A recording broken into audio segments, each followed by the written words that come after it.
Hvaljeni Isus i Marija. Loué soit Jésus et Marie. Nous sommes au mois d'octobre, qui est le mois de Marie et le mois du rosaire. Dans la prière, dans l'église de Medjugorje et sur les collines, les fidèles sont réunis à ceux qui suivent la transmission directe. Chacun prie le rosaire dans sa propre langue, mais c'est la même prière. Nous sommes en communion entre nous et tous ensemble rassemblés autour de Marie.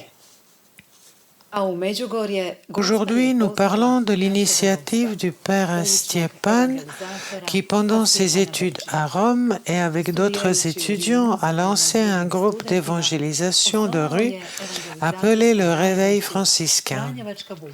C'était leur réponse à l'appel du pape qui souhaitait que des religieux sortent dans la rue et rendent témoignage.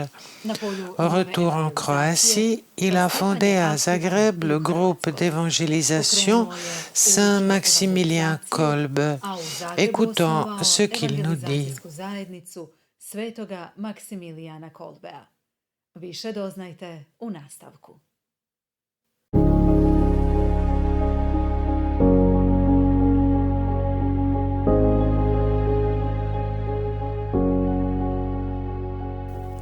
Hvaljen Isus i Marija, dobrodošli. Loué soit Jésus et Marie, bienvenue à Medjugorje. Vi ste u Zagrebu osnovali evangelizaciju. Loué soit Jésus et Marie, merci, je suis heureux d'être ici. Parlez-nous du groupe d'évangélisation Saint-Maximilien Kolbe que vous avez fondé. Quel est son but et quels sont ses projets? Le nom de ce groupe parle du sens de son existence. C'est l'évangélisation. Dans l'Église de nos jours, nous avons de nombreux groupes de prière, mouvements, congrégations et communautés, mais ce dont on parle le plus, c'est la nouvelle évangélisation. Pour le saint patron de notre groupe, nous avons pris Saint Maximilien Kolbe, qui était un grand évangélisateur. Puis il y a Saint Paul, qui a fondé de nombreuses églises, et je me demande pourquoi ce n'est pas possible aujourd'hui. Le but et la fin de ce groupe est de former de nouveaux évangélisateurs. C'est ainsi que l'évangile, la bonne nouvelle, se répandra. Ceux qui ont été évangélisés évangélisent les autres. Notre groupe est une communauté de jeunes évangélisateurs qui ont reçu une certaine formation, des cours à l'école de la nouvelle évangélisation, où ils ont fait personnellement l'expérience de Dieu. C'est ainsi qu'ils ont réalisé qu'ils doivent les partager avec les autres, les talents et les dons qu'ils ont reçus. Nous sommes un petit groupe d'une trentaine de personnes où chacun a sa propre tâche à accomplir, sa propre responsabilité. À Zagreb, l'un de nos projets les plus visibles sont les soirées de spiritualité et d'humour à l'église du Saint-Esprit. C'est une rencontre ouverte pour les jeunes. Ceux qui nous suivent sur les réseaux sociaux pensent qu'au centre de l'événement se trouve la louange, puisque c'est ce qu'ils voient le plus souvent dans nos vidéos. Mais ce n'est pas le cas. Le centre de l'événement, tous les jeudis, est l'adoration qui rassemble de nombreux jeunes. Je veux encore une fois souligner l'importance de l'évangélisation parmi les jeunes. Nous devons les rapprocher des sacrements afin qu'ils apprennent à les aimer davantage. Alors on voit des fruits. Cette rencontre régulière tous les jeudis réunit environ 150 à 200 jeunes. Nous avons aussi un grand projet annuel qui est centré sur l'évangélisation de rue. Dans les médias, nous lisons souvent que l'Église est devenue vieille, que les jeunes ne viennent plus à l'Église. Poussé par l'expérience que j'ai eue à l'étranger, je me suis demandé comment faire la même chose à Zagreb, comment dire notre foi avec joie pour que l'on voit qu'il y a des jeunes dans l'Église sans importuner qui que ce soit, sans donner l'impression d'appartenir à une secte. J'ai eu une idée, puisque notre paroisse est en même temps le sanctuaire du Saint-Antoine de Padoue, on pourrait relier ce sanctuaire à un autre, à l'autre bout de la ville. Ainsi, notre démarche aurait un terme. Le centre de l'événement se situerait sur la place Jelačić au centre-ville et tout finirait par l'adoration et la louange. Ensuite, nous organisons des journées de récollection, de pèlerinage, évangélisation pendant le temps de l'Avent, évangélisation par le biais des médias et des réseaux sociaux comme YouTube et Instagram. Nous nous servons de tout ce qui peut nous aider à rapprocher Dieu de l'homme moderne, surtout des jeunes. Medjugorje montre bien que les jeunes ne se sont pas éloignés de la foi et de l'Église. Que dites-vous de Medjugorje comme lieu de la nouvelle évangélisation? Je pense que c'est un lieu magnifique où nous voyons que l'évangélisation est à l'œuvre. C'est l'endroit où l'on distribue le plus de sacrements et c'est le plus important dans la réévangélisation des fidèles de notre temps. De nos jours, il y en a beaucoup qui disent « je suis croyant, mais je ne suis pas pratiquant » ou bien ils disent « je suis croyant, mais je n'accepte pas l'Église et les sacrements ». Qui a donc besoin de la nouvelle évangélisation? Ce ne sont pas les païens, mais ceux qui sont baptisés et qui doivent être réévangélisés, et c'est ce qui se passe précisément à Medjugorje. Si nous réussissons à faire revenir nos contemporains en sacrement, nous leur avons donné Dieu, nous avons mis le Christ entre leurs mains. Medjugorje, c'est vraiment l'endroit par excellence où cette nouvelle évangélisation est à l'œuvre depuis des années. Nous sommes peut-être en retard, nous avons peut-être besoin d'un petit Medjugorje dans chaque ville. Merci, c'est moi qui vous remercie.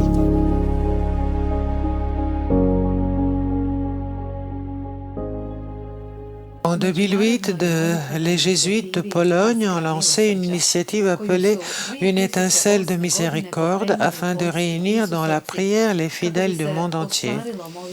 Cette année, le diocèse de Mostar s'y est joint. Le 28 septembre à 15h, les fidèles de Čitluk et des environs ont prié ensemble le chapelet de la Divine Miséricorde. Sve je pratio kolega Andrija Šego.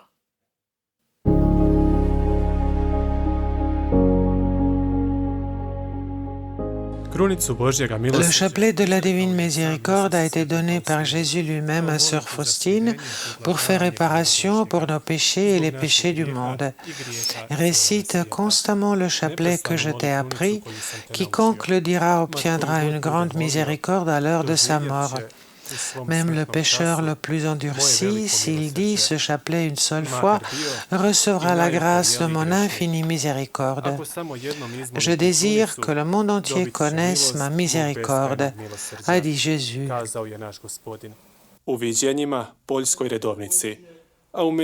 La paroisse du Christ-Roi à Čitluk participe à l'initiative Une étincelle de miséricorde depuis 2015.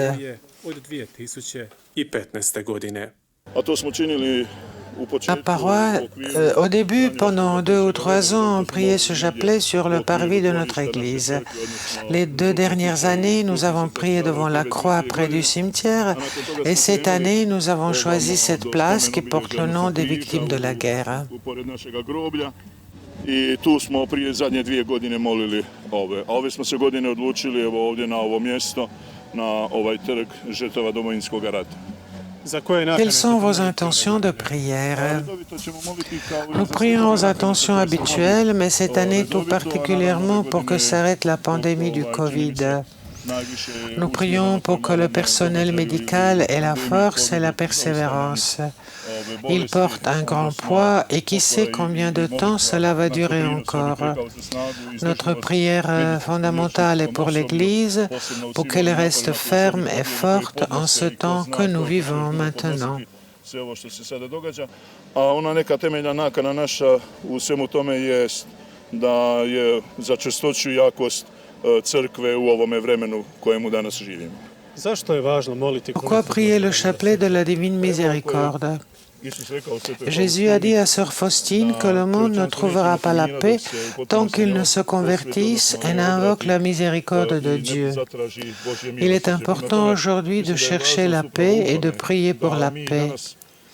nous avons peut-être négligé la paix, la miséricorde de Dieu, l'importance de la prière tout au long de l'histoire de l'Église, surtout à notre époque. En répondant à l'invitation à prier à ciel ouvert, 19 villes dans 9 diocèses en Croatie, ainsi que les diocèses de Kotor au Monténégro et Banja Luka et Mostar en Bosnie-Herzégovine, ont prié le chapelet de la Divine Miséricorde. Les organisateurs à Čitluk nous ont expliqué pourquoi.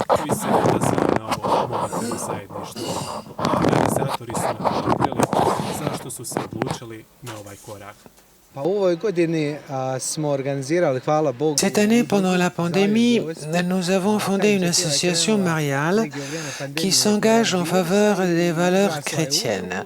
Nous avons organisé un pèlerinage à Medjugorje et cette prière du chapelet de la Divine Miséricorde à Čitluk.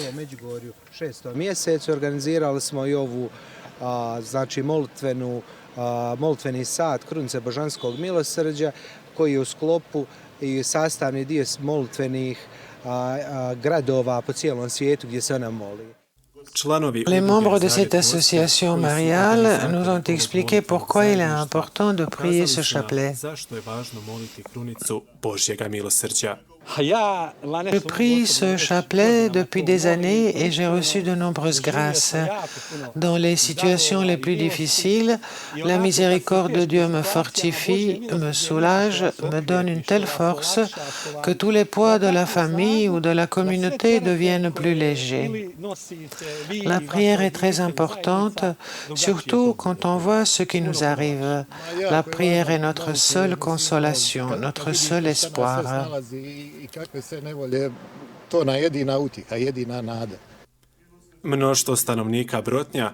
Une participante nous a expliqué pourquoi elle est venue. Otkrila nam je zašto je došla u 15 sati moliti krunicu koju je Isus objavio sestri Faustini Kovalskoj. J'ai répondu à cette invitation parce que cette prière a été organisée par notre association mariale. Regardez autour de vous, combien de monde. Pourquoi? Parce que les gens veulent se rencontrer, être ensemble, rendre grâce à Dieu et demander l'aide en ces temps difficiles de Covid-19. Nous tous avons besoin de rendre grâce à Dieu et demander son aide, et il nous répond toujours. Mislim da svi imamo potrebu zahvaliti Bogu i tražiti pomoć od Boga koji nam uvijek pruža pomoć. Jésus, j'ai confiance en toi, c'est l'essentiel.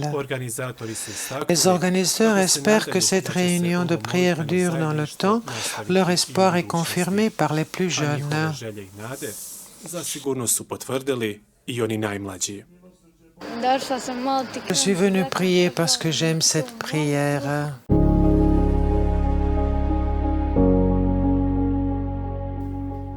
Le mois d'octobre est le mois de Marie. Les franciscains de Medjugorje nous invitent à rendre grâce à la Reine de la Paix pour toutes les grâces reçues.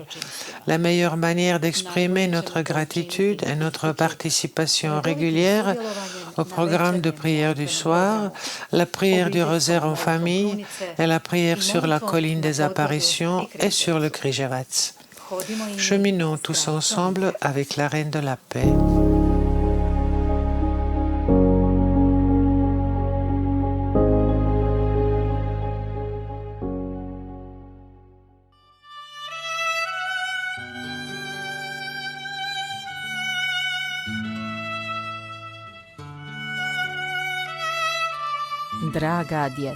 Chers enfants, je suis avec vous depuis si longtemps parce que Dieu est grand dans son amour et dans ma présence. Je vous appelle, petits enfants, revenez à Dieu et à la prière.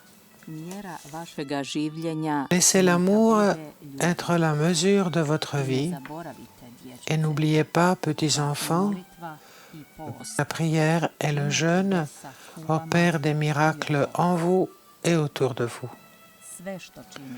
Quoi que vous fassiez, que ce soit à la gloire de Dieu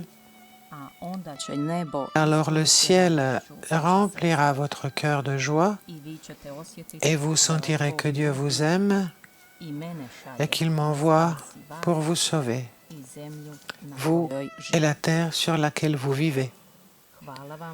Merci d'avoir répondu à mon appel.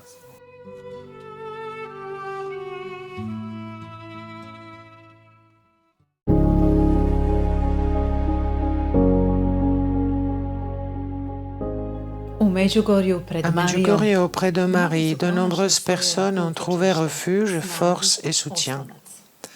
Dans l'Eucharistie, devant le Saint-Sacrement, dans le sacrement de la réconciliation, ils ont connu la beauté de la présence de Dieu. C'est l'école de Marie et nous sommes à cette école. Écoutons ce que le Père Iko Skoko nous dit à ce sujet.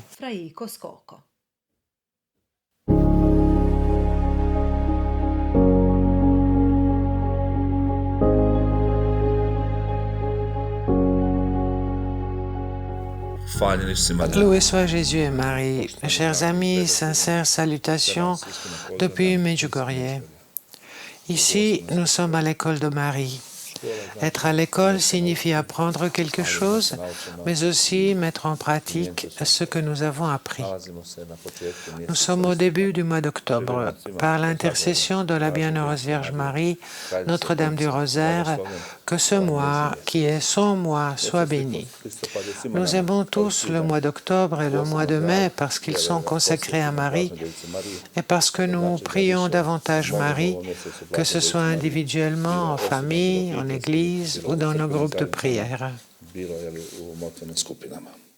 Depuis quand et pourquoi le mois d'octobre est-il consacré à Marie? Et depuis quand et pourquoi existe-t-elle la fête de Notre-Dame du Rosaire qui est célébrée le 7 octobre? En 1571 s'est déroulée la grande bataille navale de Lépinte. L'Empire ottoman était probablement au sommet de sa puissance et son armée avançait vers l'ouest. Le pape Pie V a alors appelé les nations chrétiennes à stopper l'avancée de cette grande puissance. Il a fait appel non seulement aux armées de la Sainte Alliance, mais il a appelé tout le peuple chrétien à prier la Bienheureuse Vierge Marie. On dit que les forces chrétiennes ont gagné cette bataille grâce à l'intercession et la protection de Marie. C'est pourquoi le pape a introduit la fête de Notre-Dame du Rosaire, autrefois appelée Notre-Dame de la Victoire, le 7 octobre. Vivant dans ce pays, je dois ajouter qu'à cette époque, une quarantaine d'années avant la bataille de Lépinte, en 1533, les armées ottomanes attaquaient violemment notre région. Le monastère de Zvornik, au nord de la Bosnie, était menacé de destruction. Les franciscains étaient obligés d'abandonner leur église, qui était connue pour la vénération de l'Assomption de Marie, et dans laquelle se trouvait un grand tableau de la Vierge. Alors que les frères portaient ce tableau pour le protéger, un soldat est venu et l'a transpercé par une lance. La tradition dit que le sang a coulé comme s'il s'agissait d'une personne vivante. Le père Philippe Lastrich, un franciscain de grande renommée, a noté dans sa chronique que ce sang persistait à couler et souligne que non seulement les catholiques, mais d'autres chrétiens, même des musulmans de cette région, en ont été les témoins. Dans notre histoire, nous trouvons d'autres exemples similaires, mais j'ai voulu mentionner cette histoire parce qu'elle a eu lieu 40 ans avant que toute l'Église ne célèbre la victoire de Lépinte, qui a été obtenue grâce à l'intercession de Marie. Pour nous tous, le mois d'octobre est une bonne occasion pour manifester notre dévotion envers la Bienheureuse Vierge Marie à travers la prière. J'espère qu'en ce mois, nous qui sommes à Medjugorje et à l'école de Marie, invoquerons davantage l'intercession de la Bienheureuse Vierge Marie pour nous, nos paroisses, nos diocèses et pour le monde entier, non seulement pour les catholiques, mais pour tous. Nous avons tous besoin de la protection de Dieu et de la force de Dieu en ces temps de corona-pandémie qui nous a tous choqués et qui nous impose certaines questions fondamentales sur le sens même de notre vie. Les défis de notre temps ne sont pas les mêmes qu'en XVIe siècle, mais ils ne sont pas moins importants. J'espère que par l'intercession de la Bienheureuse Vierge Marie, le Seigneur vienne à notre ce cours. Avec cette pensée, je vous salue et je vous souhaite toutes les bénédictions en ce Početak mois de Marie. listopada u Franjevačkim župama je... Le 4 octobre, toutes les paroisses franciscaines commémorent la fête de Saint François d'Assise. Ce samedi, la veille de la fête, la grande famille franciscaine, les moines, les sœurs religieuses, les membres laïcs et la fraternité des jeunes se retrouveront tous ensemble à la messe du soir pour commémorer la mort du Père Séraphique. Liturgie, comme tout le programme de prière du soir, sera transmise en direct. Nous vous invitons à prier avec nous le rosaire tous les jours à 17h, suivi de l'Eucharistie. Soyez avec nous le mardi, jeudi et samedi après la messe pour l'adoration et le vendredi pour la vénération de la croix. Nous recommandons aussi les catéchèses tous les samedis. Grâce à vos prières et vos dons, la voix de Medjugorje parvient jusqu'à vos maisons. À jeudi prochain pour de nouvelles de Medjugorje. Que la paix et le bien vous accompagnent. Do tada neka vas prate mir i dobro.